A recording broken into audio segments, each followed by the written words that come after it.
Hello and welcome to tutorial number 10. In this tutorial we'll begin the neuroanatomy. We will first begin with the spinal cord. This here is the spinal cord seen from posterior view from the back. The level here, indicated by these two shades, this is the foramen magnum of the base of the skull. It separates the medulla of the brainstem from the rest of the spinal cord. So you can also call this area, the foramen magnum, as the medulla-spinal junction. So spinal cord runs from the foramen magnum all the way down to the sacrum. There are also, like the vertebral column, 4 parts to the spinal cord: cervical, thoracic, lumbar, sacrocardiac. This portion here is not really functional. It's just a little extension of the spinal cord, and it's called the phylum terminalis, or the terminal phylum. The spinal cord does not run the entire length of the vertebral column. Okay, it only runs from this foramen magnum to here, ending in a little cone-like structure called the conus medullaris, and then terminal phylum continues from there.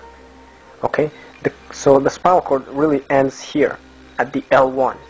Okay, at the first lumbar bone, usually L1, L2. Okay, so it goes all the way from the foramen magnum and C1 to L1. This here is a closer view of the spinal cord. So up here would be C1, the foramen magnum, and it goes down and ends here at the level of L1, ends as a cone-like structure called conus medullaris, and the terminal phylum then continues downward. The terminal phylum will go all the way down to the tip of the sacrum.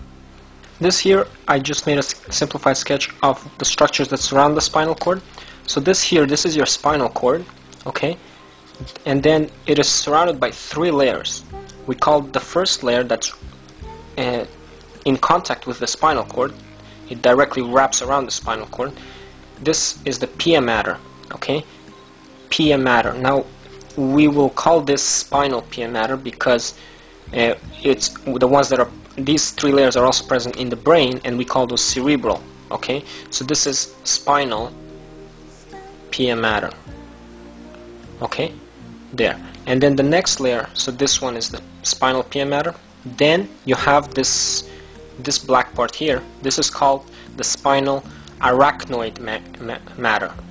Spinal pia mater, spinal arachnoid mater, spinal dura mater.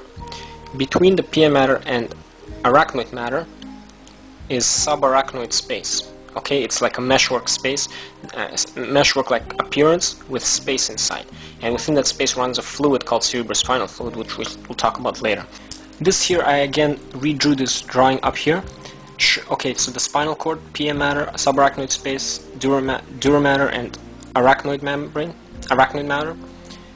You can see the pia mater, which is this area here, also gives off like kind of a triangular shaped extensions called the denticulate ligaments. Okay, denticulate ligaments.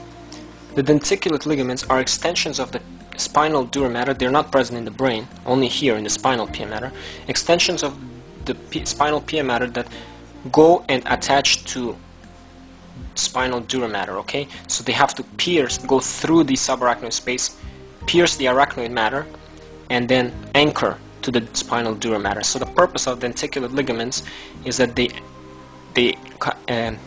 connect the spinal cord, they anchor the spinal cord to the spinal dura mater. Okay, and there are not just 1 or 2. There's many.